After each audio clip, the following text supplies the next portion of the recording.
కూడి వచ్చిన మీ అందరికీ మన ప్రభును ప్రియరక్షకుడైన యేసుక్రీస్తు వారి నామములో నా ప్రత్యేక వందనాలు తెలియజేస్తున్నాను. ఇలాంటి గొప్ప భాగ్యాన్ని మనకు అనుగ్రహించిన తండ్రి అయిన దేవునికి, ప్రభు అయిన క్రీస్తు ద్వారా ఇప్పుడు ఎల్లప్పుడూ యుగయుగాలు మహిమ కలుగును గాక.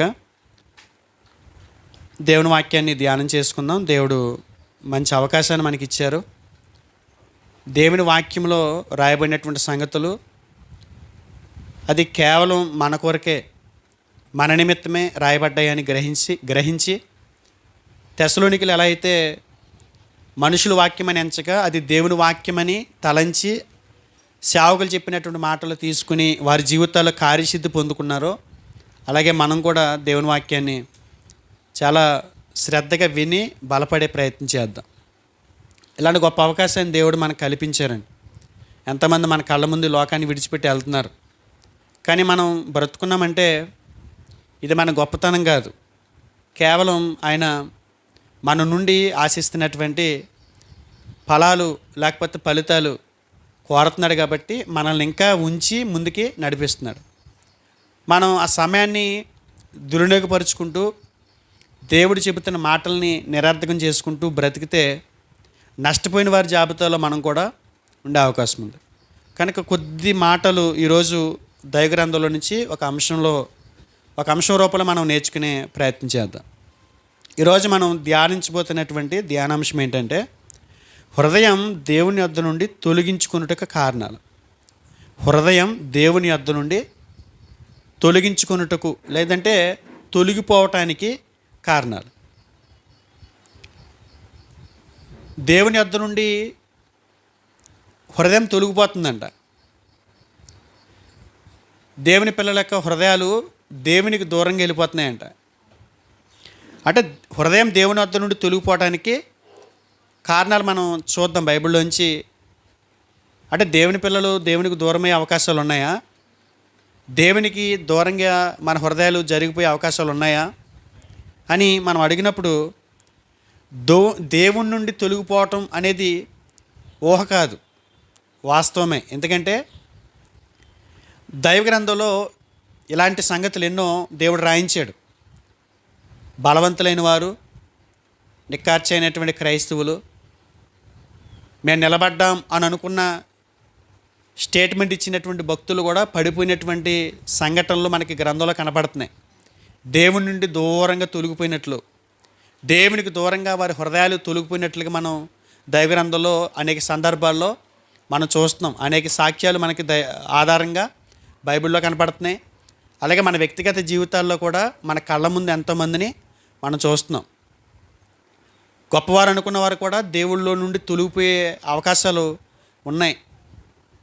దేవుని నుండి మన హృదయం దూరమయ్యే అవకాశాలు కూడా ఉన్నాయి. కనుక సంఘానికి హాజరవుతున్న మనం సంఘానికి హాజరవటానికి మాత్రమే మనం పరిమితి కాక ఇంకా దేవుడు కోరుతున్నవి చేయగలిగే స్థితిని మనం సంపాదించుకోవాలి. దేవుని నుండి హృదయం తొలగిపోవటానికి కారణాలు ఉన్నాయి. సంఘాల్లో కొంతమంది దేవుళ్ళని కొనసాగుతున్న భ్రమలో ఉంటారు. అంటే వాళ్ళు కొన్ని పరిధులు ఉంటాయి, ఆ ట్రాన్స్లో ఉండిపోయి, ఆ భ్రమలో ఉండిపోయి మేము భక్తులమి అని కొనసాగుతూ దేవునికి దూరంగా బ్రతుకుతూ సంఘాల్లోనే కొనసాగే వాళ్ళు కూడా ఉన్నారు. క్రమం తప్పకుండా సంఘానికి వస్తారు, క్రమం తప్పక కూడికలు హాజరవుతారు. కానీ వారు ఎల్లప్పుడూ కూడా అంతకు మించి ఏం చేయరు. వారు ఎల్లప్పుడూ అంతకు మించి ఏమీ చేయరు, కేవలం రావటం పోవటం అంతే. స్కూల్లో చూడండి, హాజరేయించుకుంటాం. అంటే స్కూలు పరిధిలోకి మనం వెళ్ళకూడదు దైవభక్తికి సంబంధించి. కానీ ఒక ఉదాహరణ చెప్తాను మీకు. స్కూల్ జరుగుతుంటాయి, చదువుకి సంబంధించి పాఠశాలలో పంపిస్తుంటారు. అందులో 2 రకాల పాస్ మార్కులు ఉంటాయి. 2 రకాలుగా పాస్ అవ్వచ్చు. ఒకటి మార్కుల ద్వారా పాస్ అయ్యేది ఉంటుంది, రెండవది అటెండెన్స్ ద్వారా పాస్ అయ్యేది ఉంటుంది. నేను చదువుకుంటున్నప్పుడు 8th క్లాస్లో అనుకుంటా, అసలు ఎట్టి పరిస్థితుల్లో కూడా చదవలేదు. పరీక్షలు అన్నాళ్ళు కాదు, పరీక్షలకు ముందు ఒక నెల ముందు కానీ పరీక్షలో రాస్తున్నప్పుడు కానీ అసలు బుక్కే తీయలేదు, అసలు నోట్స్లే తీయలేదు. పాస్ అవుతానో లేదా అనేటువంటి భయం కూడా లేదు నాకు. కారణం ఏంటంటే 365 రోజులు స్కూల్లో 180 రోజులు జరిగితే ఒక 5 రోజులు మాత్రమే మానేను. అక్కడ బోర్డు మీద అంటించేవారు. పాస్ అయ్యి వెళ్ళి రాయరని అక్కడ ప్రజెంట్ ప్రమోటెడ్ అని ఉండేది, చిన్న పేపర్ అంటించేవారు. అక్కడికి వెళ్ళి ఖచ్చితంగా నా పేరు ఉంటుంది దానికి నువ్వు ఉండేది. కారణం ఏంటంటే నేను మార్కులతో పాస్ అవ్వకపోయినా 8th క్లాసు ప్రజెంట్ ద్వారా అంటే హాజరవటం ద్వారా పాస్ అయిపోయాను. అలాంటి ట్రాన్స్లో మనం ఉన్నాం అనుకోండి. ఇప్పుడు కూడా దైవభక్తిలో నువ్వు సంఘానికి మాత్రమే హాజరయ్యి నేను పాస్ అయిపోయాను, నేను దేవుడిని ఆరాధిస్తున్నాను, నేను దేవునికి దగ్గరగానే ఉన్నాను అనేటువంటి భ్రమలో కొనసాగితే కనుక అంతకు మించి నువ్వేమి చేయలేని స్థితిలో ఉంటే నువ్వు కూడా నీ హృదయం కూడా దేవునికి దూరంగా ఉన్నట్టే లెక్క. అలా ఆ పద్ధతిలో మనం ఆలోచిస్తే, ఈ విధానంలో మనం ఆలోచిస్తే 100కి 90% మంది వారి హృదయాలు దేవునికి దూరంగానే ఉన్నాయి అని వారి ప్రవర్తనను చూస్తే అర్థమవుతుంది. మన స్థానిక సంఘం ఆ విషయంలో దేవునికి దగ్గరయ్యే విషయంలో చాలా బలహీనంగా ఉంది. వారి హృదయాలు దేవుళ్ళలో నుంచి తొలగిపోవటంలో ఫస్ట్ స్థానంలో ఉందనిపిస్తుంది కొంతమంది వారి జీవితాలు చూసినప్పుడు. కాబట్టి అసలు దేవుని వద్ద నుండి హృదయం తొలగిపోవడానికి గల కారణాలు ఏంటి? తొలగిపోతే వారి ప్రవర్తన ఎలా ఉంటుంది? తొలగిపోయిన తర్వాత వారి ప్రవర్తన ద్వారా వారు చూపించిన తర్వాత వారి లక్షణాలను బట్టి మేము దేవుని దగ్గరికి దూరం అయిపోయాము అని చూపించే వారి స్థితిని బట్టి దాన్ని బట్టి వచ్చేటువంటి నష్టమేంటి? కొంతమంది ఉదాహరణలు, తప్పిపోయిన వారి యొక్క ఉదాహరణలో ఒకవేళ హృదయం దేవునికి దూరం అయిపోయింది ఈ లక్షణాలను బట్టి నేను ఆ జాబితాలో ఉన్నాను అని అనుకుంటే కనుక మరలా హృదయం దేవుని దగ్గరికి మరలా దేవుడిచ్చే కృపను పొందుకోవడానికి తిరిగి ఎలా వెళ్ళాలి అనేటువంటి విషయాలు ఈ అంశంలో మనం నేర్చుకునే ప్రయత్నించేద్దాం. ఈరోజు మనం ధ్యానించబోతున్న అంశం ఏంటి? హృదయం దేవుని వద్ద నుండి తొలగించుకున్నట్టుకు కారణాలు. రాజుల మొదటి గ్రంథం 11వ అధ్యాయము 9-10 వచనాలు నేను చదువుతాను, మీరు జాగ్రత్తగా చూడండి. రాజులు మొదటి గ్రంథము 11వ అధ్యాయము 9-10 వచనాలు. ఇశ్రాయేలీయుల దేవుడైన యెహోవా అతనికి 2 మారులు ప్రత్యక్షమై నీవు ఇతర దేవతలను వెంబడింపవలదని అతనికి ఆజ్ఞాపించినను సొలొమోను హృదయము ఆయన యొద్ద నుండి తొలగిపోయెను. యెహోవా తనకిచ్చిన ఆజ్ఞలను అతడు గైకొనకపోగా యెహోవా అతని మీద కోపగించి అనే ఈ వచనాల్లో విషయం కనబడుతుంది. ఇక్కడ అతనికి 2 మార్లు ప్రత్యక్షమై ఎవరు అతను అని అడిగినప్పుడు ఇశ్రాయేలు ప్రజలను పరిపాలిస్తున్నటువంటి ఒక చక్రవర్తి. ఎవరు అతడు అంటే సొలొమోను గారుని ఉద్దేశించి పరిశుద్ధాత్మ దేవుడు లేఖనాల్లో రాయిస్తూ దేవుడి దగ్గర ఉన్న గొప్పతనం అంటే బైబిల్ దగ్గర ఉన్న గొప్పతనం ఏంటంటే భక్తులు ఈయన ఇంచుమించు 3 బుక్స్ రాశాడు. ఇందులో 66 పుస్తకాలు 3 పుస్తకాలు సొలొమోను గారి. ప్రసంగి, పరమగీతం, సామెతలు. పరమగీతం యవనంలో రాశాడు, సామెతలు నడిప్రాయంలో రాశాడు, ప్రసంగి వృద్ధాప్యంలో రాశాడు. ఈ 3 పుస్తకాలు ఆయన రాసినయే. పరిశుద్ధాత్మ దేవుడు అనుమతి ఇచ్చాడు ఆయన పుస్తకాలు 66 పుస్తకాల గ్రంథంలో చేర్చడానికి. మరి ఆయన పుస్తకాలు రాశాడు, ఆయన పుస్తకాలు ఎలా తీసుకోగలం? తప్పిపోయినటువంటి దేవునికి హృదయం దూరమైనటువంటి వ్యక్తి యొక్క మాటలు మనం ఎలా తీసుకోగలం అంటే దేవుడి దగ్గర ఉన్న గొప్పతనం అదే. దైవ గ్రంథానికి ఉన్న ఇతర మత గ్రంథాలకి దైవ గ్రంథానికి ఉన్నటువంటి గొప్పతనం ఏంటంటే భక్తులు చేసిన తప్పులు కూడా రాశారు. భక్తులు కవర్ చేయలే.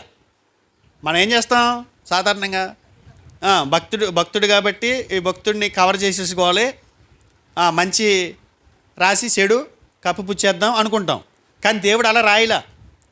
ఏం చేశాడని అంటే మంచి రాశాడు, చెడు రాశాడు. అది దేవుడి దగ్గర ఉన్నటువంటి గొప్పతనం. తన ప్రవక్తల చేత రచయితల చేత రాయించిన దేవుని గొప్పతనం అది.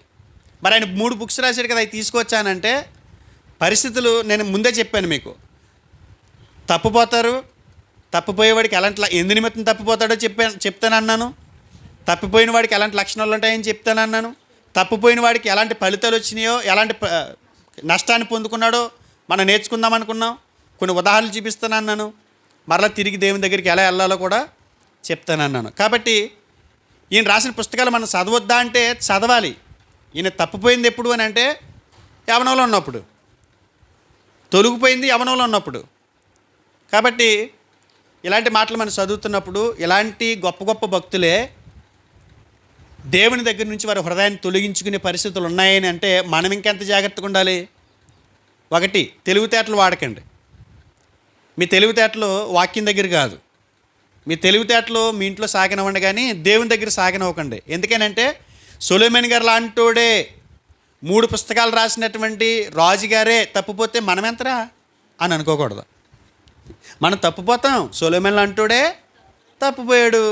వాళ్ళ నాన్నగారు దావీదు ఆయన మహాచక్రవర్తి, ఆయనే తప్పిపోయాడు. మనం తప్పిపోయినా పర్వాలేదు అని అనుకోకూడదు. తప్పిపోయి ఆ తప్పిపోవటం ద్వారా వచ్చినటువంటి ఫలితాలు అనుభవించి మీరు తప్పిపోకూడదు అని వారి బాధని వ్యక్తపరుస్తూ చెప్పినటువంటి సంగతులు ఇవి. కాబట్టి తప్పిపోయిన పర్వాలేదని చెప్పడానికి నేను ఈ మాటలు చెప్పట్లా.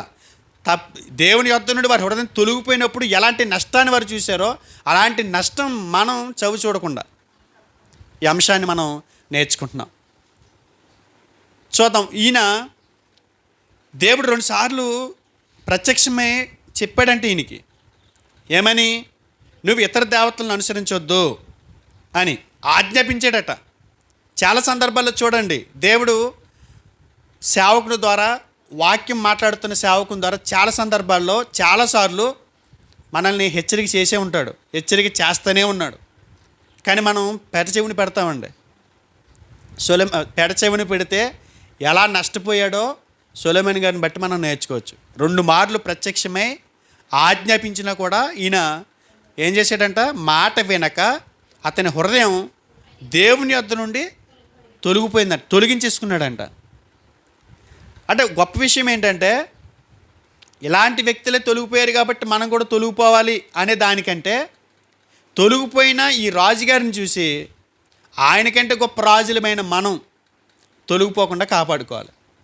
అందుగురించి దేవుడి సంగతి రాయించాడు. 11వ అధ్యాయంలో ఈయన తొలగిపోవటానికి, ఈయన హృదయం దేవుని యొద్ద నుండి తొలగిపోవటానికి కారణం ఏంటో చెప్పాడు. చూడండి 2వ వచనం. కామాతురత గలవాడై వారిని ఉంచుకొనుచు వచ్చాను. అతనికి 700 మంది రాజకుమార్తెలైన భార్యలను 300 మంది ఉపపత్నులను కలిగి ఉండిరి. అతని భార్యలు అతని హృదయమును త్రిప్పివేసిరి. దేవుని యొద్ద నుండి సొలొమోను గారి హృదయం తొలగిపోవటానికి కారణం ఏంటంటే వారి భార్యల ఇష్టాలంట. భార్య ఇష్టం చొప్పున తొలగిపోయాడంటండి ఆయన. ఏ స్థితిలో ఉన్నవాడిని ఏ స్థితిలోకి తీసుకొచ్చి దేవుడు రాజుని చేశాడండి.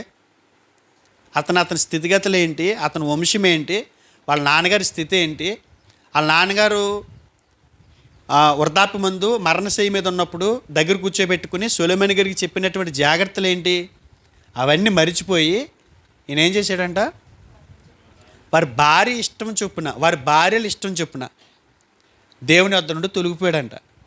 హృదయం తొలగిపోయిందంట. అంటే దేవుని వద్ద నుండి తొలగిపోవటానికి గల ఒక కారణం ఏంటంటే భార్యలు వారి ఇష్టాలు. కొన్ని కుటుంబాల్లో భర్తలు వారి ఇష్టాలు. అర్థమవుతుందా? భార్యలు వారి ఇష్టాలే పురుషుల్ని లేకపోతే భర్తలు తొలగిస్తున్నాయి అనుకోవడానికి లేదు. భర్తలు వారి ఇష్టాలు కూడా భార్యల్ని విశ్వాసంలోంచి దేవుళ్ళలో నుండి తొలగిపోయే పరిస్థితులు వస్తాయి, కలిగిస్తాయి. భార్యలు వారి ఇష్టాలు ఏంటి, వాళ్ళ ఇష్టాలు ఏంటి, ఏవైనా కావచ్చు. వారి విగ్రహారాధికులు కాబట్టి విగ్రహారాధనలో దైవభక్తికి సంబంధించినటువంటి క్రమం లేనటువంటి ప్రాంతాల నుంచి వచ్చిన వాళ్ళు కాబట్టి వారి ఇష్టాలను అనుసరిస్తూ ఏం చేశారు వాళ్ళు, సొలొమోను గారిని దేవుని యొద్ద నుండి హృదయాన్ని తిప్పేశారంట. ఇక్కడ జాగ్రత్తగా ఆలోచిస్తే భక్తికి సంబంధించి ఎవరికి వారు వ్యక్తిగతంగా స్థిరమైనటువంటి మనసు కలిగి ఉండాలి. ఈ వచనాన్ని బట్టి మనకి ఏమర్థమవుతుందంటే, కొంతమంది భార్యలను బట్టి తొలగిపోయే వాళ్ళు ఉంటారు, కొంతమంది భర్తలను బట్టి తొలగిపోయే వాళ్ళు ఉంటారు. దేవుడు మన నుంచి కోరుకునేది ఏంటంటే, భార్యను బట్టి నువ్వు భక్తిలోంచి తొలగిపోవటం కాదు దేవుళ్ళలోంచి, భర్తను బట్టి నువ్వు భక్తిలోంచి తొలగిపోవటం కాదు దేవుళ్ళలో నుండి. మ్యాక్సిమం నీ వ్యక్తిగత జీవితాన్ని నువ్వు కాపాడుకోవాలి, ఆ బాధ్యత మందే. తర్వాత విషయం కుటుంబ పరంగా, భార్య పరంగా, పిల్లల పరంగా, బంధువుల పరంగా ఆ విషయాలన్నీ తర్వాత ఆలోచన చేద్దాం. నువ్వు బాగున్నావు అనుకో, నీ కుటుంబం కోసం నువ్వు ఆలోచించాలి. అసలు ముందే నువ్వు బాగోకపోతే నీ భార్య గురించి, నీ భర్త గురించి, నీ పిల్లల గురించి నువ్వేం ఆలోచించగలవు? నువ్వు ముందు కరెక్ట్గా ఉండు, తర్వాత వాళ్ళ గురించి ఆలోచించు. చాలామంది నువ్వెందుకు ప్రార్థన చేసుకోలేకపోతున్నావు అని అంటే, నా భార్య వల్ల ప్రార్థన చేసుకోలేకపోతున్నాను అంటారు. నువ్వెందుకు బైబిల్ చదువుకోలేకపోతున్నావు అని అడిగితే, మా ఆయన వల్ల నేను చదవలేకపోతున్నాను అంటారు కొంతమంది. వారి మీద పెట్టకూడదు, మనం కారణాలు వాళ్ళని చూపించకూడదు. అంటే మనం దేవుళ్ళలో నుంచి తొలగిపోవటానికి, మన హృదయాలు దేవునికి దూరం అయిపోవటానికి ఈ కారణాలు మనం చూపించే వారికి ఉండకూడదు. సొలొమోను గారు తొలగిపోవటానికి అతని భార్యల ఇష్టాలంట. కొంతమంది ఇష్టాలు చాలా దారుణంగా ఉంటాయి. ఇప్పుడు కొంతమంది భర్త తాగుపోతా అనుకోండి, అతను అంటాడు ఈవిడ వల్ల, ఈవిడ పెట్టి టార్చర్ వల్ల నేను ఇలా తాగుపోతే అయిపోయిన అంటాడు. ఆవిడంటది తాగి తాగి తాగి ఇష్టం వచ్చినట్టు ఉన్నాడు కాబట్టి నేను వదిలేసానని అంటది. ఇంతకీ వీళ్ళిద్దరి మయాన్ని నలిగిపోయేది ఎవరు? పిల్లలు నలిగిపోతారు. మొత్తం కుటుంబం అంతా కూడా దేవునికి దూరం అయిపోతారు. ఒకరిష్టాలు ఒకరు పంచుకున్నాను అనుకోండి, అవి మంచివి కావనుకోండి, ఆ ఇష్టాలు మనం నెరవేర్చే వరకు ఉండకూడదు, ఆ ఇష్టాలకి మనం లోబడే వరకు ఉండకూడదు. ఇప్పుడు వీళ్ళ ఇష్టాలు ఏంటంటారు? దేవునికి దూరం చేసేవి, అంతేనండి. దేవుని నుండి వారి హృదయం దూరంగా వెళ్ళిపోయేవి వారి ఇష్టాలు ఉండవా? అలాంటి ఇష్టాలు లేవండి. నాకు సినిమా చూడాలని ఉంది, నువ్వేం చేస్తావు నాకు అనవసరం అందనుకోండి. భార్య ఏం చేస్తాడు? ఒకసారి చెప్తాడు, 2 సార్లు చెప్తాడు, 3వ సారి చెప్తాడు, 4వ సారి ఇక మొత్తం మూతి పక్కెట్టుకుని మాట్లాడతాం మానేస్తే ఏం చేస్తాడు? నన్ను ఏడిపించుకో, ఏడకో, గోలెత్తకో అని వెళ్తాడు. అలా వెళ్ళి నష్టపోయిన వాళ్ళు చాలామంది ఉన్నారు. అంటే పార్ట్నర్ని బట్టి తొలగిపోయే స్థితి ఉండకూడదు, పార్ట్నర్ని బట్టి కూడా తొలగిపోతాం. మన ఫోకస్ ఎలా ఉండాలి అని అంటే, విశ్వాసమున కర్తయో దాన్ని కొనసాగించేవాడైనా క్రీస్తు వైపు చూడాలి. నువ్వు బలంగా ఉండాలి. బలహీనుల్ని అవసరమైతే నీ భార్య బలహీనరాలైతే, నీ భర్త బలహీనరాలైతే లాక్కెళ్ళిలా నువ్వు ఉండాలి తప్ప, నిన్ను వారు లాక్కెళ్ళిపోయి, నిన్ను వారు దేవునిలోంచి తొలగిపోయే ఆ బలాన్ని, ఆ శక్తిని వారికి ఇవ్వకూడదు. దేవుని వద్ద నుండి హృదయం తొలగిపోవడానికి కొన్ని కారణాల్లో ఒక కారణం ఏంటంటే, మన పార్ట్నర్ యొక్క ఇష్టాలు. మన పార్ట్నర్ యొక్క ఇష్టాలు చాలా జాగ్రత్తగా ఉండాలి ఈ విషయంలో. తర్వాత మనం ముందుకు వెళ్తే కీర్తన 125 5వ వచనం. కీర్తన 125 5వ వచనం. తమ వంకర త్రోవలకు తొలగిపోవు వారిని పాపం చేయవారితో కూడా యెహోవా కొనుపోవును. ఇశ్రాయేలు మీద సమాధానం ఉండునుగాక. తమ వంకర త్రోవలకు తొలగిపోవు వారిని పాపము చేయువారితో కూడా యెహోవా కొనుపోవును. ఇక్కడ భక్తులైన వారిని ఉద్దేశించి మాట్లాడుతున్నాడు. కొంతమంది ఏం చేశారంటే తమ వంకర త్రోవలకు తొలగిపోయారంట. వీళ్ళు ఎవరంటే భక్తులు. పాపం చేయవారితో కూడా యెహోవా కొనుపోవును అంటే, పాపం చేసేవారి లిస్ట్ ఒకటి ఉంది, చేయని వారి లిస్ట్ ఒకటి ఉంది. పాపం చేయని వారి లిస్టులో నుంచి పాపం చేసేవారి లిస్టులోనికి వెళ్ళిపోయారంట. అంటే భక్తులు దేవుళ్ళలోంచి తొలగిపోయారని చెప్తున్నాడు. కీర్తనకారుడు ఏమంటాడంటే, తమ వంకర త్రోవలకు తొలగిపోవు వారిని పాపం చేయవారితో కూడా. పాపం చేయవారు ఎలాగ ఉంది వాళ్ళ గుంపు. పాపం చేయని గుంపులోకి వచ్చిన ఈ వ్యక్తి వంకర త్రోవలు. ఆల్రెడీ ఒకప్పుడు దేవుళ్ళకి రాకమునుపు వంకరతనం ప్రతి ఓరి దగ్గర, ప్రతి వ్యక్తుల దగ్గర వంకరతనం ఉంటుంది. వంకర చేష్టలో, చిలిపి చేష్టలో, పాపపు చేష్టలో, పాపిష్టి చేష్టలో చేసాం ఒకప్పుడు. అది అలవాటే. ఆ అలవాట్లు బాప్తిస్మనే ఒక ఉన్నతమైనటువంటి కార్యక్రమం ద్వారా పాప రోత జీవితానికి నీటిలో ముంచడం ద్వారా సమాధి చేసాం.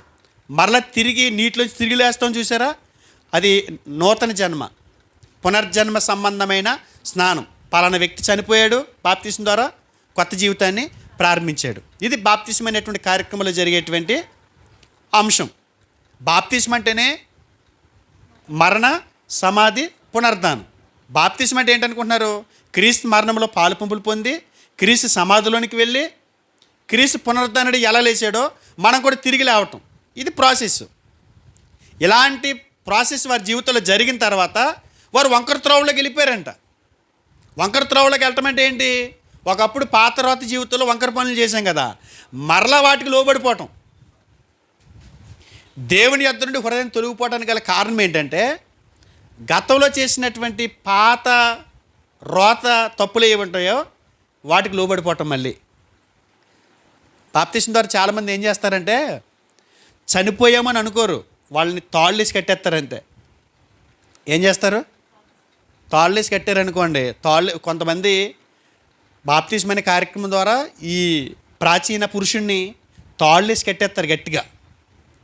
తాళ్ళేసి కట్టడం అంటే ఏంటి? తాత్కాలికంగా అంటే చచ్చిపోయినవాడు తిరిగి లేస్తాడా? ఇలా చూడాలి. చనిపోయినవాడు తిరిగి లేస్తాడా? లేవడగా. అదే తాళ్ళేసి కట్టేసినోడు ఎప్పటికైనా తాళ్ళు ఇప్పుకుని వచ్చేస్తాడు కదా. తాళ్ళేసి కట్టేశారు మన వాళ్ళు కొంతమంది. వారి లక్షణాలని, వారి పాపిష్టి పనుల్ని తాళ్ళేసి కట్టుంచారు. సోమవారం ఆదివారం అయిపోయిన తర్వాత సోమవారం ఆ కట్లు ఇప్పుకుని మళ్ళీ వాళ్ళు పనులు చేసేసుకుంటున్నారు. మళ్ళీ శనివారం నైట్ కట్టేస్తున్నారు, తాళ్ళు ఇళ్ళలో బిగించేసుకుని అలాగ ఆదివారం అలా కూర్చుంటున్నారు. ప్రాచీన పురుషుడు సావలేదు. ప్రాచీన పురుషుడిని చంపలేదు, తాళ్ళేసి కట్టుంచారు అంతే. ఆ వంకర బతుకు వారి జీవితాల్లో మరలా కనపడుతుంటుంది. ఎప్పుడో పాత రోత బతుకులు చేసినటువంటి ఆ వంకర జీవితం మరలా కొన్ని సందర్భాల్లో అలాంటి లక్షణాలు కలిగినటువంటి వ్యక్తులు కనపడినప్పుడు, వారితో సహవాసం చేసినప్పుడు, వారితో కలిసి తిరిగినప్పుడు మరలా గొలియాతగాడు బతికొచ్చేస్తాడు. బాప్తిసం ద్వారా చచ్చిపోయి చూసారా ఆ పాపిష్టోడు, ఆడు మళ్ళీ బతికొచ్చేస్తాడు మన జీవితంలోనికి. అలాంటప్పుడు ఆ వంకర త్రోవలోకి వెళ్ళిపోతాం చూసారా, అప్పుడు దేవుని యొద్ద నుండి మన హృదయం తొలగిపోద్దండి. గమనిస్తున్నారు నేను చెప్పింది? ఒకటి, మన పార్ట్నరు బలహీనులైతే వారిని బలపరిచే స్థితిలో మనం లేకపోతే మనం దేవుని యొద్ద నుండి మన హృదయం తొలగిపోతుంది. రెండేంటంటే మనం పాత రోత బతుకు పూర్తిగా సమాధి చేయకపోతే, పూర్తిగా చంపకపోతే, ఏదో ఒక సమయంలో ఏదో ఒక దినాన అది మరలా లక్షణం మనల్ని ఏం చేస్తుంది? మనల్ని చంపిద్ది. తాళ్ళేసి కట్టించారు, ఆ తాళ్ళు సివుకుపోయి ఏమవుతాయి ఒక రోజునే తెగిపోయి దానికంటే ఎక్కువ చేసేస్తారు. దేనికంటే పాత జీవితంలో చేసింది 100 అయితే కొత్త జీవితంలోకి వచ్చి వెనక్కి తిరిగిపోతాడు చూసారా, ఆడు 300 తప్పులు చేస్తాడు. కారణం ఏంటంటే అంత బలంగా ఉంటుంది. అసలు ఇప్పుడు చూడండి, ఉపవాసం ఉన్న వాళ్ళని అడగండి. ఉపవాసం ఉన్నవాళ్ళు పొద్దున ప్లేటు సాయంత్రం ప్లేట్ ఇంత తిట్టికి తింటారు ఉపవాసానికి ముందు. ఉపవాసం ఉన్న కారణాన్ని బట్టి 4 ప్లేట్లు తింటారు మరుసటి రోజుని. ఎందుకంటే ఆపేసింది ఉన్నది 2 కలిపి కొడేస్తాడనమాట. అలాగే పాపం కూడా అంతే. మానేసిన పాపాలు ఉంటాయి కదా, అబ్బాబ్బా అర్జెంటుగా చేసేయాలని చెప్పి దానికి దీనికి మొత్తం అసలు పిచ్చగా చేసి పడేస్తాడు. అప్పుడు దేవుని వద్ద నుండి హృదయం ఏమవుతుంది? చాలా దూరంగా వెళ్ళిపోద్దండి. అందుకే చెప్తున్నాడు ఏమని? తమ వంకర త్రోవలకు తొలగిపోవారిని. ఆ వంకరతనం వదులుకోరు కొంతమంది దేవుళ్ళలోకి వచ్చిన తర్వాత కూడా. ఆ వంకరతనం ఏం చేస్తుందంటే ఒకనొకప్పుడు ఏదో ఒక సమయంలో దేవుని యొద్ద నుండి మన హృదయాన్ని తొలగిపోవటానికి కారణం అవుతుంది. తర్వాత ఇంకా నేను ఎక్కువ రెఫరెన్స్లు ఇచ్చే ప్రయత్నం చేయట్లా, ఎందుకంటే చాలా పాయింట్లు ఉన్నాయి కాబట్టి. మనం ఆల్రెడీ ప్రాచీన స్వభావానికి సంబంధించి ఈ ప్రాచీన పురుషుని దేవుడు ఏం చేయమన్నాడో కూడా గ్రంథంలో రాసుంది. రాసుకునే వాళ్ళంటే కనుక కొలస్సీ పత్రిక 3:5-7 వరకు రాసుకోండి. ప్రాచీన పురుషుని చంపేయమంటాడు, భూమి మీద మీ అవయవాల్ని సమాధి చేసేయమంటాడు ఆయన. అవేవి మరల మన జీవితంలో కనపడకూడదు. ఒకవేళ కనపడితే కనుక మన దేవుని యొద్ద నుండి ఏమవుతాం? మన హృదయాలు తొలగిపోతాయి. కొలస్సీ పత్రిక 3:5-10 వరకు రాసుకోండి. 10 వరకు రాసుకోండి. ప్రాచీన స్థితిలో ఉన్నటువంటి లక్షణాలు మరలా తిరిగి బ్రతకడం ద్వారా, మరలా మన జీవితాల్లో ప్రాచీన పురుషుడికి అవకాశం ఇవ్వటం ద్వారా మనం దేవుని వద్ద నుండి మన హృదయం తొలగిపోతుందండి. యాకోబు రాసిన పత్రిక 4:4 ఇంటికి వెళ్ళిన తర్వాత కూడా ఒకసారి పరిశీలన చేయండి. ఎందుకంటే భక్తులైన మన హృదయం దేవుని వద్ద నుండి తొలగిపోయిందా, దేవుళ్ళలోనే ఉన్నామా అని మనకి తెలియాలి ముందు. ఒకవేళ తొలగిపోతే కనుక ఏ కారణాలను బట్టి తొలగిపోతారు, తొలగిపోతే కనుక ఆ తొలగిపోయిన వాడి యొక్క లక్షణాలు ఎలా ఉంటాయి అన్నది మనం ఆలోచన చేస్తున్నాం. యాకోబు రాసిన పత్రిక 4వ అధ్యాయము 4వ వచనం, ఏబిచారులారా ఈ లోక స్నేహము దేవునితో వైరమని మీరు ఎరగరా. వ్యభిచారులారా ఈ లోక స్నేహము దేవునితో వైరమని మీరు ఎరగరా. కాబట్టి ఎవడు ఈ లోకముతో స్నేహం చేయి గోరునో వాడు దేవునికి శత్రువగునట. ఎవడైతే లోకాన్ని స్నేహం చేస్తాడో, ఎవడైతే లోకంలో చెట్టపట్టలేసి తిరుగుతాడో, ఎవడైతే లోకాన్ని ఎక్కువగా ఇష్టపడతాడో, లోకాన్నే ప్రేమిస్తాడో, వాడికి లోకంలో ఎవరు శత్రువులు ఉండరు. కానీ ఒకే ఒక ఆయన ఉంటాడు, దేవుడు. ఆయన మాత్రమే శత్రువు అంట. అసలు ఆయన శత్రువు అయితే మన జీవితాలు ఏంటండి? ఇంకా అసలు ఎందుకని పనికొస్తాం మనం? లోకాన్ని ప్రేమించేవాడికి శత్రువు ఎవరంట? దేవుడేనంట. నువ్వు లోకాన్ని ప్రేమించి దేవుడినే శత్రువుగా చేసుకుంటున్నావు. దేవుని యొద్ద నుండి తొలగిపోవటానికి మరొక కారణం ఇది. దేవుని యొద్ద నుండి మన హృదయాలు తొలగిపోవటానికి మరొక కారణం ఏంటి? లోకాన్ని ప్రేమించడం. లోకాన్ని ప్రేమిస్తే నువ్వెవరికి దూరం అవుతున్నట్టు ఇక్కడ? ఎందుకంటే నీకు శత్రువు అయిపోతున్నాడు ఆయన. నువ్వు లోకాన్ని ప్రేమించేవాడు దేవునికి శత్రువు. ఆయన శత్రువు కాదు, కాసేపు పక్కన పెట్టండి. మనం ఆయనకి శత్రువు అయిపోతాం. లోకాన్ని ప్రేమిస్తే దేవునికి దూరం అయిపోతాం. దేవుని వద్ద నుండి మన హృదయం తొలగిపోతుంటుంది. లోకాన్ని ప్రేమించొద్దని స్పష్టంగా చెప్పాడు. కానీ లోకంలో మనకు అన్నీ కావాలి. లోకంలో అన్నీ మనకు కావాలి. లోకంలో ఉన్నదంతా కూడా నేత్రాశ, శరీరాశ, జీవపటమ్మం అని చెప్పినా కూడా లోకం అంటే మనకి చాలా ఇష్టం. లోకం అంటేనే పెన వేసుకుని తిరుగుతూ ఉంటాం. తిమోతికి రాసిన 2వ పత్రిక 4వ అధ్యాయము 10వ వచనం, దేమ ఇహలోకముని స్నేహించి నన్ను విడిచి తెస్సలోనికకు వెళ్ళాను. దేమ ఇహలోకమును స్నేహించి, ఇహలోకాన్ని స్నేహించేవాడు దేవునికి శత్రువు అవుతాడని బైబిల్ చెప్తుంది. అంటే దేమాల అంటోడు తన హృదయం దేవుని వద్ద నుండి తొలగిపోవటానికి అతడు లోకాన్ని స్నేహించాడంట. ఎవరైతే లోకాన్ని స్నేహిస్తారో వారి హృదయం దేవునికి దూరం అయిపోద్దంట. ఈ విషయంలో చాలా జాగ్రత్తగా ఉండాలండి. మరి లోకంలో బ్రతుకుతున్నాం కదండి, లోకంలో బ్రతుకుతున్నాం కదా. లోకంలో బ్రతుకుతూ ఉండి లోకం మనకి సంబంధం లేదన్నట్టుగా ఎలా బతుకుతాం అండి? బతకలేమా? బ్రతకగలమా? నేను అడుగుతున్నాను. లోకము దాని ఆశలు గతించిపోతాయని చెప్పాడు కదా. మరి అలాంటి లోకంలో మనం బ్రతుకుతున్నాం.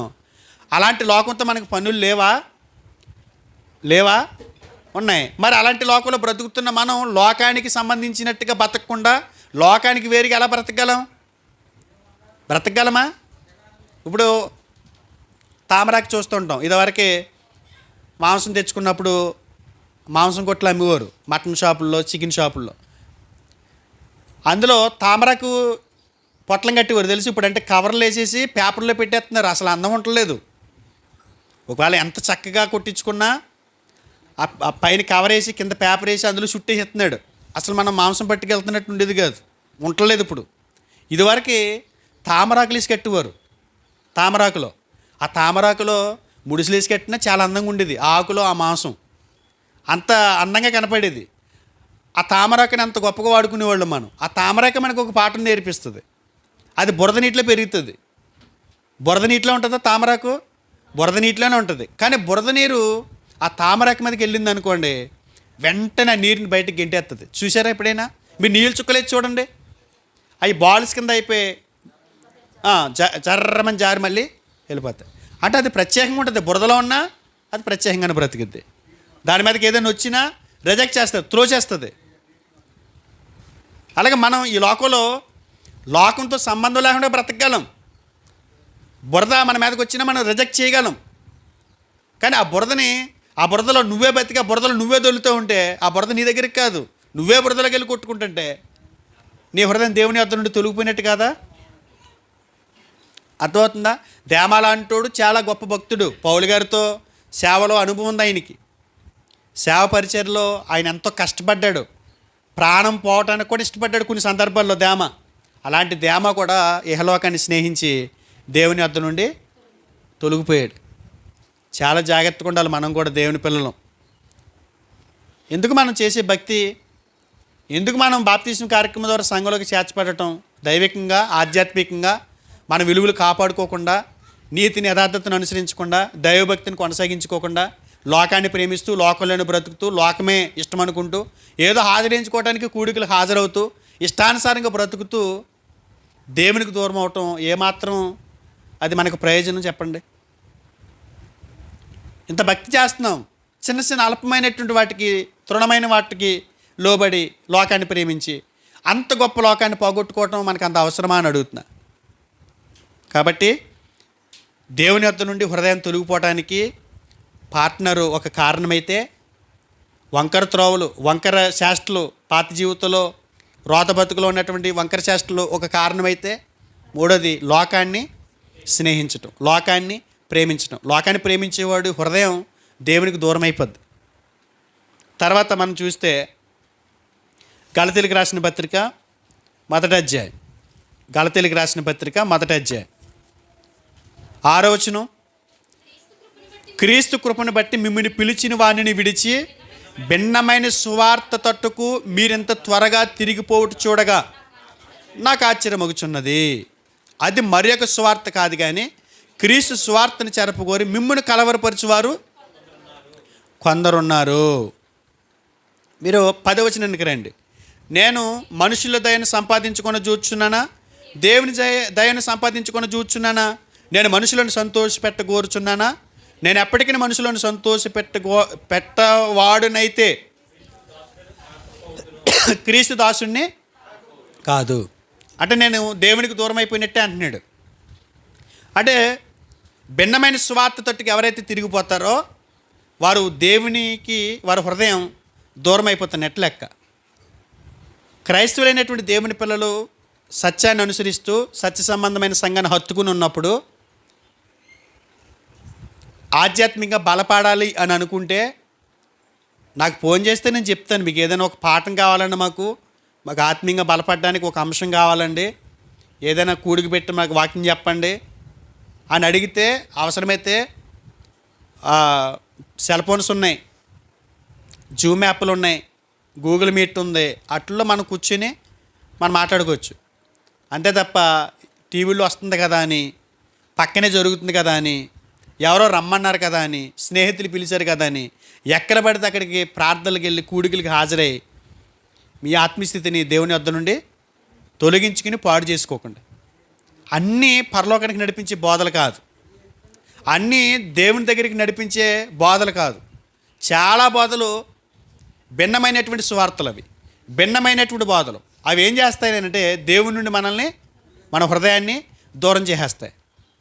మీకు తెలియదండి, చిన్న మెలుకుంటుంది అంతే. దేవుడి గురించే చెప్తున్నట్టే ఉంటుంది, అద్భుతంగా మాట్లాడుతున్నట్టే ఉంటుంది, కానీ అందులో మిమ్మల్ని పాడు చేసేది చిన్న పాయింట్ ఉంటుంది, మీకు తెలియదు, అది మీకు అర్థం అవ్వదు. ఆ విషయం చాలా జాగ్రత్తగా ఉండాలి. సత్యాన్ని అనుసరిస్తూ క్రమాన్ని అనుసరిస్తూ పరలోకానికి నడిపించే అపొస్తలుల బోధ మీద మీరు కట్టబడిన తర్వాత, కట్టబడుతూ ఉన్నప్పుడు దాని మీదే మిమ్మల్ని మీరు కట్టుకొని కొనసాగాలి తప్ప భిన్నమైన స్వార్థ తట్టుకి తిరగకూడదు. కొంతమంది మన సంఘంలో వాళ్ళే కొంతమంది ఏం చేస్తున్నారని నాకు తెలిసిందంటే, ఒక ఆయన ఉన్నాడు జాన్సన్ గారని, ఆయన వాక్యాలు వింటూ ఉంటాడు ఒక్కొక్క వ్యక్తి. అతను అంతా కూడా విగ్రహారాధికులు తిడుతూ ఉంటాడు, క్రైస్తవేతర మతాలని దూషిస్తుంటాడు. అవి మనకు అవసరమండి? అలాంటి బోధలు మనకు అవసరమా? వాళ్ళ దేవతలు ఏంటి, వాళ్ళ దేవుళ్ళు ఏంటి, వాళ్ళు చేసిన పొరపాట్లు ఏంటి, వాళ్ళు ఏ పొరపాట్లు చేశారు, ఇవే టాపిక్లు మాట్లాడుతాను. ఇవే అంటాడు. నువ్వు ఆదివారం ఎంత వాక్యం వింటే ఏంటి, నీ ప్రయోజనం ఏంటి? అవి వింటూ ఉంటాడు, అవి పెట్టుకుని చూస్తూ ఉంటాడు. ఒక్కనాడు సత్య సంబంధమైన వాక్యం ఇన్న పాపని పోలేదు. ఖచ్చితంగా మీరు తొలగిపోవటానికి ఆ భిన్నమైన సువార్త, భిన్నమైనటువంటి మాటలే. ఆశ్చర్యకరమైన విషయం ఏంటంటే, ప్రపంచ యాత్రికుడు ఉన్నాడు ఒక ఆయన. ప్రపంచ యాత్రికుడు కూడా లవర్స్ ఉన్నారు మన దాంట్లో. ప్రపంచ యాత్రికుడు చూశారు మీరు? అయ్యి అతను మాటలు వింటే అసలు వాంతులు వచ్చేస్తాయి, ఎకారం వచ్చేద్ది, అని మాట్లాడుతుంటేనే ఎకారం వచ్చేద్ది. ఒక 50% మంచి ఉండొచ్చు, 50% చెడే ఉంటుంది. ఆ 50% మంచి గురించి 50% చెడు నువ్వు వినకూడదు. అసలు అభిమానులు అండి, మామూలుగా కాదు, అవసరమైతే మన అనుమతి ఇస్తే పెద్ద ఫోటో కట్టి ఇంట్లో పెట్టుకుంటాడు కూడా. అలాంటి అభిమానులు ఉన్నారు మన దగ్గర. దేనికైనా అయ్యి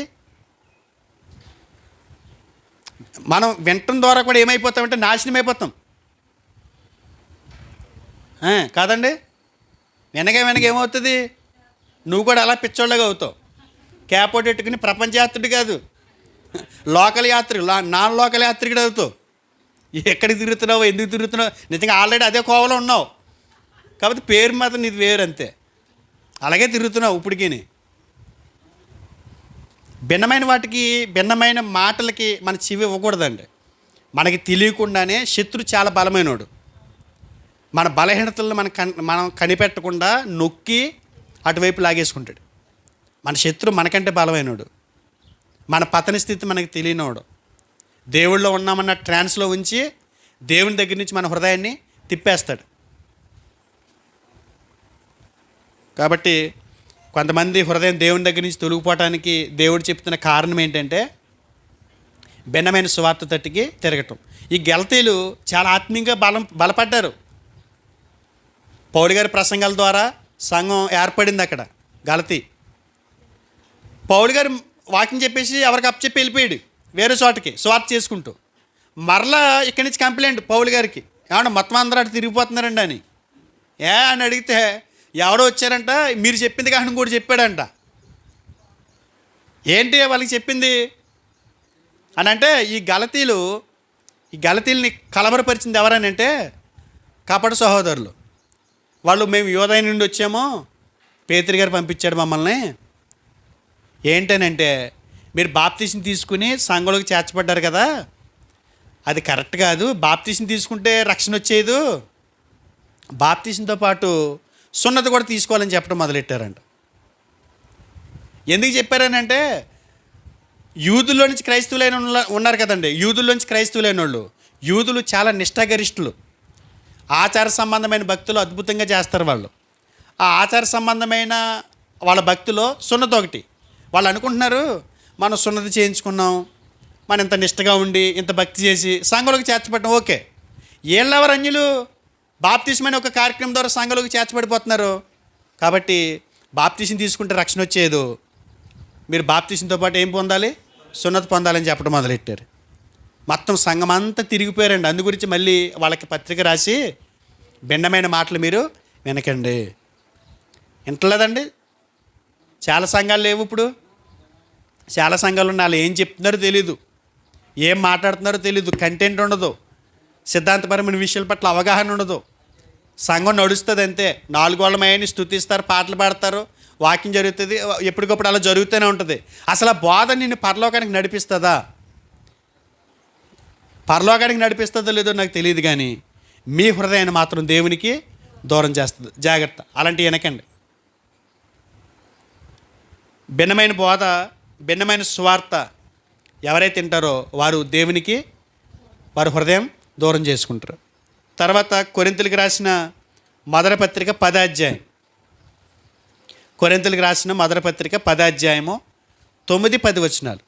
మరియు వారి వలె మనం వ్యభిచరింపక యుందుము, వారిలో కొందరు వ్యభిచరించి నందున ఒక్క దినమననే 23,000 మంది కూలిరి. మనము ప్రభువును శోధింపక యుందుము, వారిలో కొందరు శోధించి సర్పము వలన నశించిరి. మీరు సనగకుడి, వారిలో కొందరు సనిగి సంహారకుని చేత నశించిరి.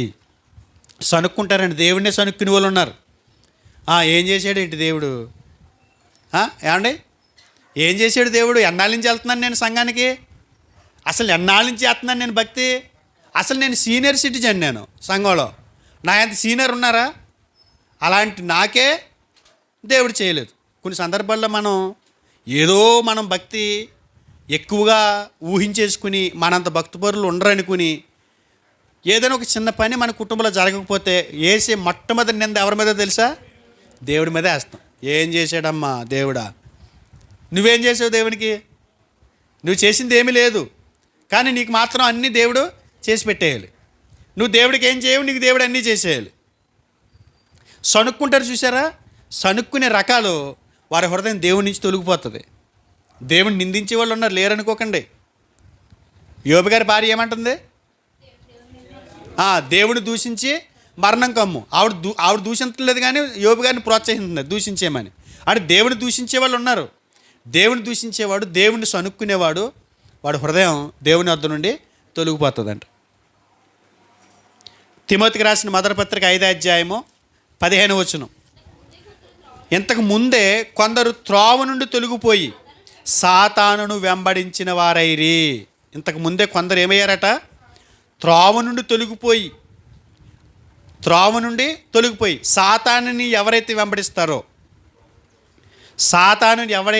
వెంబడిస్తాడో, సాతాను ఇష్టం చొప్పున ఎవడైతే బ్రతుకుతాడో వాడు హృదయాన్ని దేవుని వద్ద నుండి తొలగించుకున్నట్టే.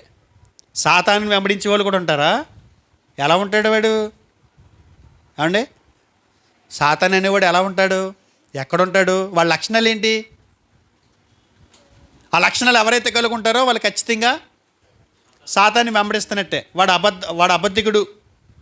సాతాను ఎవరు? అబద్ధికుడు. ఆది నుండి వాడు అబద్ధం ఆడుతూనే ఉన్నాడు, ఏదైనా తోటలోంచి. వాడు అబద్ధం ఆడుతున్నాడు అంటే వాడు ఏమవుతున్నట్లు లెక్క? సాతాన్ని వెంబడిస్తున్నట్లు లెక్క. సాతాన్ని వెంబడించేవాడు ఏమవుతాడు? వాడు హృదయం దేవుని వద్ద నుండి తొలగించుకుంటాడు. సాతాన్ని వెంబడించే వాళ్ళు కూడా ఉన్నారు. వాళ్ళ లక్షణాలను బట్టి ఖచ్చితంగా ఆ పని చేస్తున్న వాడు ఎవడైనా సరే వాడి హృదయం దేవునికి దూరంగా ఉన్నట్లు లెక్క. ప్రకటన 2:4 చెప్తాడు ఆయన ఏపీసీ సంఘంతో మాట్లాడుతూ ప్రకటన 2వ అధ్యాయము 4వ వచనం. ఆయనను మొదట నీకుండిన ప్రేమను నీవు వదిలితివని నేను నీ మీద తప్పు ఒకటి మాపవలసి ఉన్నది. దేవుని యొద్ద నుండి వారి హృదయం తొలగిపోవడానికి మరొక కారణం ఏంటంటే దేవుని మీద ఉన్నటువంటి మొదటి ప్రేమ వదిలేయటం. దేవుని మీద మొదటి ప్రేమ ఎలా ఉంటుంది? చాలా ఆసక్తిగా ఉంటుందండి. మొదట్లో బాప్తీసం తీసుకున్న తొలినాళ్ళలో ఎలా ఉంటామో తెలుసా? అందరూ 10:30కి ప్రార్థన అనుకోండి, 10ంటికి వచ్చి కూర్చుంటాడు. రాను దేవుని మీద ప్రేమ అవుతుంది తెలుసా? 11 పో వెళ్దాంలే, చూద్దాంలే. మీరు అనుకుంటున్నారు మేము భక్తులమని, మా హృదయం దేవుళ్ళలోనే ఉందని. ట్రాన్స్ అది, భ్రమ. మీరు భ్రమలో ఉన్నారు. టయాన్ని పాటించలేనుడివి, దేవుని మీద నీ ప్రేమను నువ్వు కనపరుచుకోలేనుడివి, నువ్వు దేవుని వద్దలో నువ్వు తొలగిపోలేదు, నేను దేవుళ్ళో ఉన్నానని నువ్వు ఎలా చెప్తున్నావు? అంటే మనకి ఇష్టమైన వాళ్ళ దగ్గరికి ఎంత స్పీడ్గా వెళ్తాం చెప్పండి? ఒక రోజు ముందు వెళ్ళి కూర్చుంటాం. వాళ్ళు ఫోన్ చేసి చెప్తారు, మీరు రోజు ముందు వచ్చి సక్కబెట్టండి, మీకు ఎంత ప్రేమ ఉందో చూపించుకోండి అంటారు కదా. ఇలా 2 రోజులు ముందెళ్ళి కూర్చుంటారు అక్కడ, 2 రోజులు ముందెళ్ళి కూర్చుంటారు అక్కడ. మత్తయి సువార్త 6:21. నీ ధనం ఎక్కడుండునో అక్కడనే నీ హృదయం ఉండును. నీ ధనం ఎక్కడుండునో అక్కడనే నీ హృదయం ఉండును. అంటే లేనిపోని దురాశలకు వెళ్తాడు చూసారా? లేనిపోని దురాశలు, ధనాపేక్ష కలిగిన వాళ్ళు ఉంటారు చూసారా? డబ్బు పిచ్చి ఉంటుంది కొంతమందికి. వాళ్ళు డబ్బు కోసమే బతుకుతారు, డబ్బు కోసమే జీవిస్తారు. వాళ్ళకు ఏదైనా ప్రమాదం వచ్చినా సెలాన్లు ఎక్కించలేదు వాళ్ళకి. పావలా కాసులు, ₹10 కాసులని పట్టుకెళ్ళి ఒక కవర్లు వేసి చెవి దగ్గర ఇలా ఆడిస్తే చాలు, లేచి కూర్చుంటాడు. వాడికి ఏం కావాలి? డబ్బు. మరి దేవుని దగ్గర ఉందా హృదయం? డబ్బు దగ్గర ఉందా అని అడిగితే ఏమంటున్నాడు ఆయన? మీ ధనం ఎక్కడ ఉంటుందో మీ హృదయం ఎక్కడ ఉంటుంది. డబ్బున్న చోటే హృదయం ఉందంటే మరి ఎవరి దగ్గర లేనట్టు? దేవుని దగ్గర నుంచి తొలగిపోయినట్టే. కొడుకులతో పని ఉండదు, ప్రార్థనలతో పని ఉండదు, డబ్బే ముఖ్యం. నేనేమంటానంటే ఉగ్రత దినాన ఆస్తి అక్కరకు రాదు. డబ్బు మన జీవానికి ప్రయోజనకరం కాదు. డబ్బు నాశనం చేస్తుంది. డబ్బు బ్రతకడానికి అవసరమే తప్ప డబ్బు కోసమే బతకూడదు. డబ్బు అవసరం కాదని అంటలా, కానీ అది బ్రతకడానికి మాత్రమే. 6 రోజులు పని చేసుకున్న డబ్బు మన పోషణకి వెళ్తుంది. ఆదివారం కూడా మానేసి వెళ్తున్నావు అని అంటే ఏంటి అర్థం? నీకు సరిపోవట్లేదు. ఏం చేసుకుంటావు? మేము బతుకుతున్నావు, ఆదివారం ప్రార్థన మానేసి డబ్బు సంపాదనలో పడిపోయినా నువ్వు బతుకుతున్నావు. ఎవరు సంతోషంగా ఉన్నారు? మాకంటే నీకు ఎక్కువ వచ్చింది ఏంటి? నువ్వు దేవుని దగ్గర నుంచి తొలగిపోవటం తప్ప నీకు మాకంటే ఎక్కువ వచ్చింది ఏంటి? అందరూ బతుకుతున్నారు కదండి. కోటీశ్వరుడు బతుకుతున్నాడు, ముఖేష్ అంబానీ బతుకుతున్నాడు, పాలకొల్లు స్టీఫెన్ పాల్ బతుకుతున్నాడు. ముఖేష్ అంబానీ ముందు పాలకొల్లు స్టీఫెన్ పాల్ లోకానికి ఏం కనపడ్డు. కానీ నేను బతుకుతున్నంత సంతోషంగా ఆయన బతకట్లేదు. అది నేను వాపోయేది. నేనున్నంత ఫ్రీగా అతను ఉండలేడు. వెళ్ళాలనుకుంటే బండి మీద ఎలా వెళ్తాను, గోదావరి గట్టును కూర్చుంటా. వాళ్ళు తిరుగుతారు కదని అంటారేమో. వాళ్ళు ఎక్కడ తిరుగుతారు? తిరిగినా వాళ్ళు తిరిగినా అందం ఉండదండి. అసలు సరిగ్గా తిరగనిస్తారా? ఫ్రీగా ఉండనిస్తారా? చుట్టూ బాడీగార్డులు సంతోషంగా భార్యతో మాట్లాడుకొని ఇస్తారా?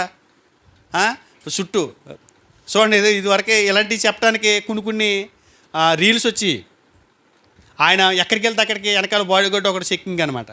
ఆ టీ తాగితే ముందు టీ తాగి అడిగి ఇచ్చేవాడు. ఇడ్లీ తింటే ఇడ్లీ తిని ఇది ఇచ్చేవాడు. పాపం ఈ లోగాలు తన భార్య వచ్చింది అంటే చెక్కింగ్, అన్నీ చెక్కింగ్లే. డబ్బు సంపాదింతే ఏమి ఉండదు ఇక అసలు అన్నీనా అలాగే ఉంటుంది. మరి డబ్బు సంపాదించిన తర్వాత ఆ పరిధిలోకి వెళ్ళు, నీ బతికి ఎలా ఉంటుంది చూడు ఒకసారి.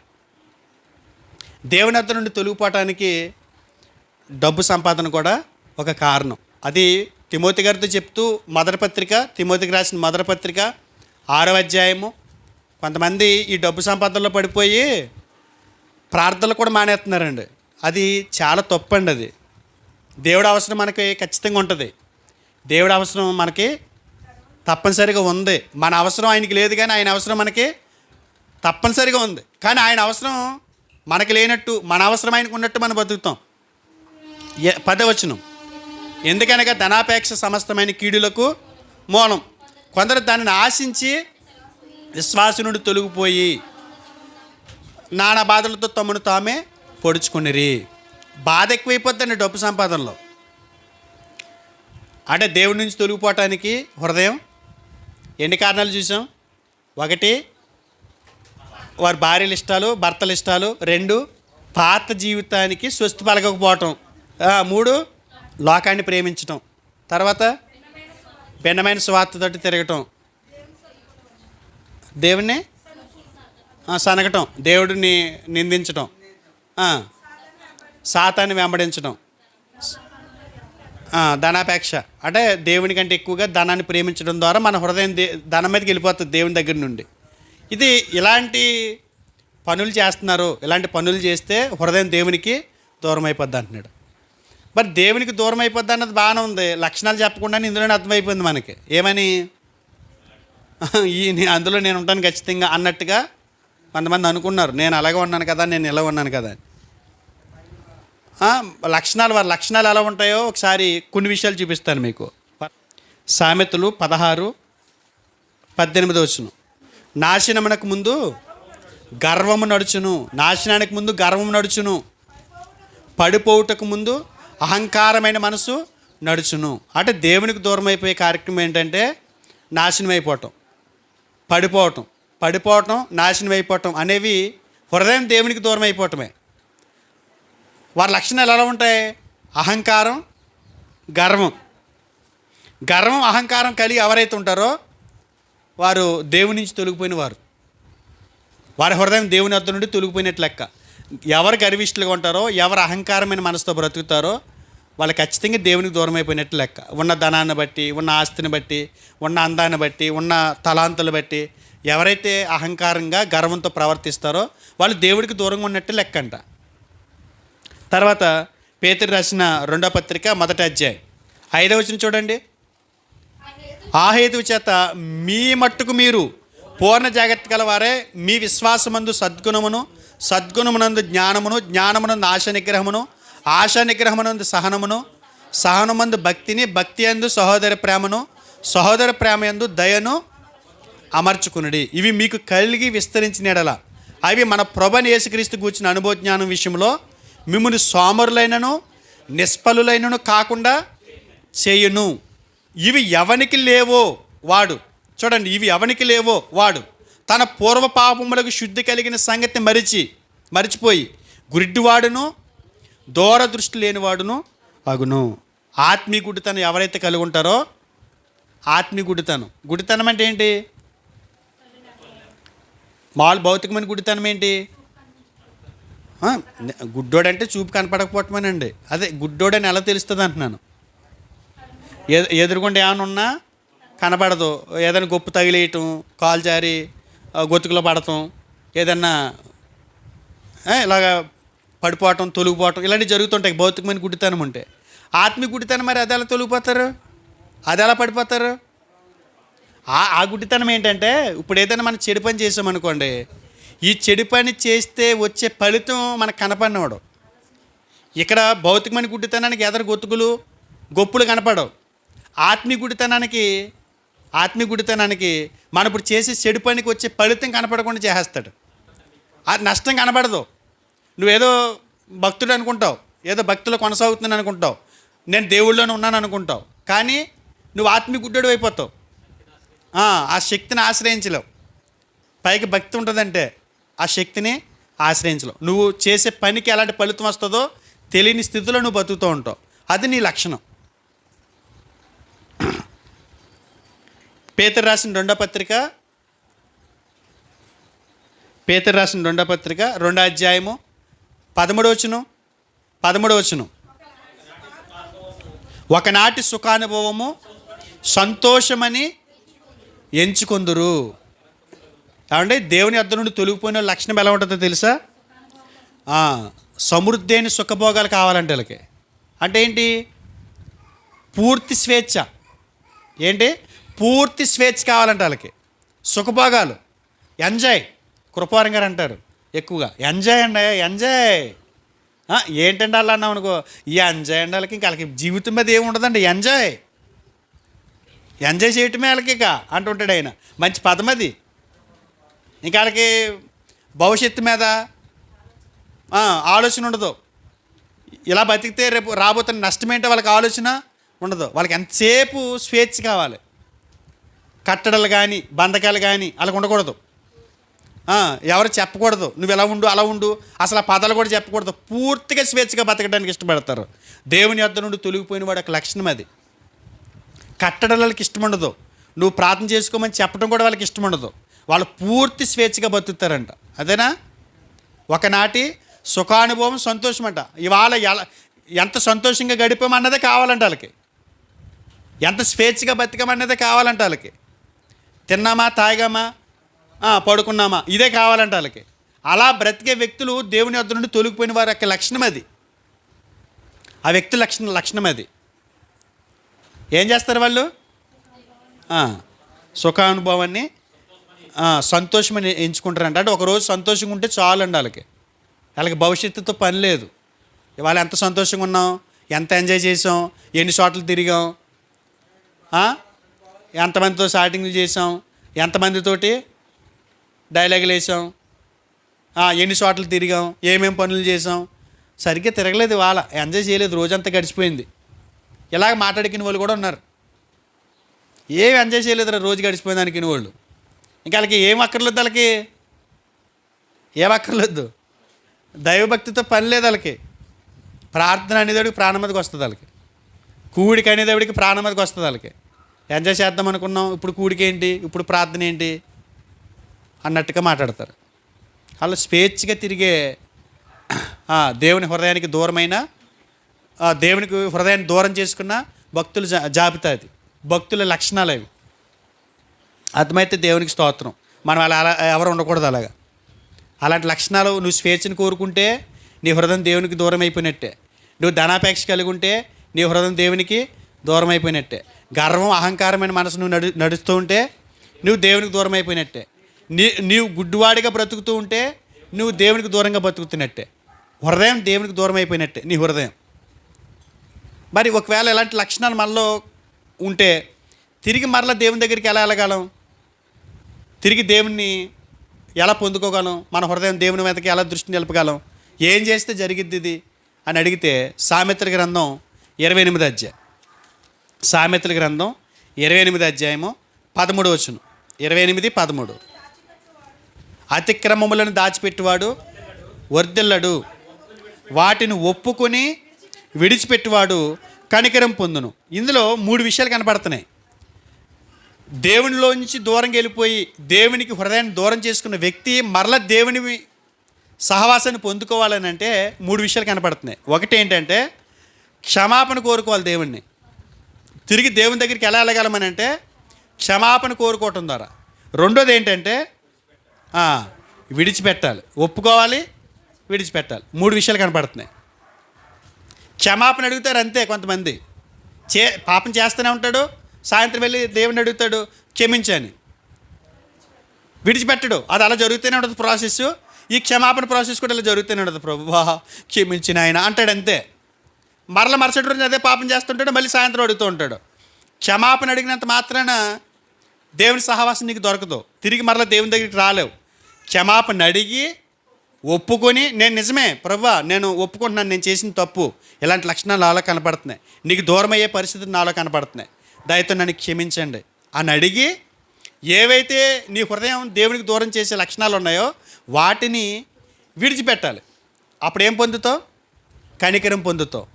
కనికరం పొందుతావు, మరలా ఆయన సహవాసంలో నువ్వు కొనసాగుతావు. రెండోది ఏంటంటే మరల తిరిగి ఆ సహవాసాన్ని కొనసాగించాలి. వాక్యానుసారమైనటువంటి సహవాసాన్ని కొనసాగించాలి. వాక్యానుసారమైన జీవితాన్ని తిరిగి కొనసాగిస్తే దేవుని సహవాసంలో నువ్వు ముందుకి సాగగలవు. ఏమర్థమైంది మనకి? హృదయం దేవుని వద్ద నుండి తొలగిపోవటం అంటే ఏంటో చూసాం. ఏ పరిస్థితుల్లో తొలగిపోతామో బైబిల్లోంచి కొంతమంది వ్యక్తులను బట్టి, కొన్ని వచనాలను బట్టి మనం ఆలోచన చేసాం. తొలగిపోయేవాడికి ఎలా ఉంటే లక్షణాలు ఉంటాయో చూసాం.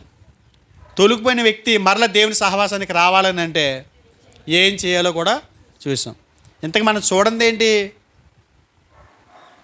దేవునికి హృదయం దూరం చేసుకుంటే వచ్చే నష్టాలు ఏంటి చూడలేదు. చాలా భయంకరంగా ఉంటాయి. దేవునికి దూరంగా బ్రతికేవాడికి వచ్చే నష్టం మామూలు నష్టం కాదు. 2 వచనాలు చూపించి నేను ముగించేస్తాను. 2 వచనాలు కీర్తన 78 56 నుంచి 59 వరకు రాసుకోండి. ఇంకా ఆయనను వారు మహోన్నతుడైన దేవుని శోధించి తిరుగుబాటు చేసిరి, ఆయన శాసనములు అనుసరింపక పోయిరి. తమ పితరుల వల్ల వారు వెనుకకు తిరిగి ద్రోహులైరి. జౌకిచ్చి విల్లు పనికిరాయిపోయినట్లు వారు తొలగిపోయిరి. వారు ఉన్నత స్థలములను కట్టి ఆయనకు కోపం పుట్టించిరి. విగ్రహములను పెట్టుకుని ఆయనకు రోషం కలగజేసిరి. 59 వచనం దేవుడు దీన్ని చూచి ఆగ్రహించి ఇశ్రాయేలు నందు బహు అసహించుకొనెను. చూడండి, దేవునికి హృదయం దూరం చేసుకుంటే వచ్చే నష్టమేంటి చెప్పనా? దేవుణ్ణి సంతోషపెట్టలేం. నువ్వేం చేసినా దేవునికి సంతోషం ఉండదు. దేవుని బాధ పెడతామే తప్ప ఆ సంతోషం ఉండదు. దేవుని సంతోషపెట్టలేమండి మనం హృదయం దూరం వెళ్ళిపోతే. ఆరాధన చేస్తున్నాము, పాట పాడుతున్నాము, చప్పట్లు కొడుతున్నాము, అది ఇది అని మరి ఏదో మాట్లాడుతుంటారు, కానుకలు ఇస్తున్నాము అని అంటుంటారు. అవన్నీ ఇచ్చినా ఆయనకి సంతోషం ఉండదండి. హృదయం దేవునికి దూరం అయిపోయిన జీవితంలో ఏం చేసినా అది దేవునికి సంతోషాన్ని ఇవ్వదు. కొన్ని సందర్భాల్లో చూడండి, భార్య భర్తల మధ్య గొడవ జరిగినప్పుడు భార్యకి భర్త ఎన్నట్టుకు వచ్చి ఇచ్చినా సంతోషం ఉండదు. అది తీసుకుని తినడం తప్ప ఆ సంతోషం ఉండదు. అలాగే భార్య భర్త విషయంలో కూడా అంతే, ఎన్ని వండి పెట్టినా అలాగే సంతోషం ఉండదు. ఎందుకంటే చేయాల్సినటువంటి చెడు పని జరిగిన తర్వాత తిరిగి నువ్వు ఎన్ని చేసినా ఆ సంతోషాన్ని ఇవ్వలేవు. ఇంకొక వచనం చూద్దాం.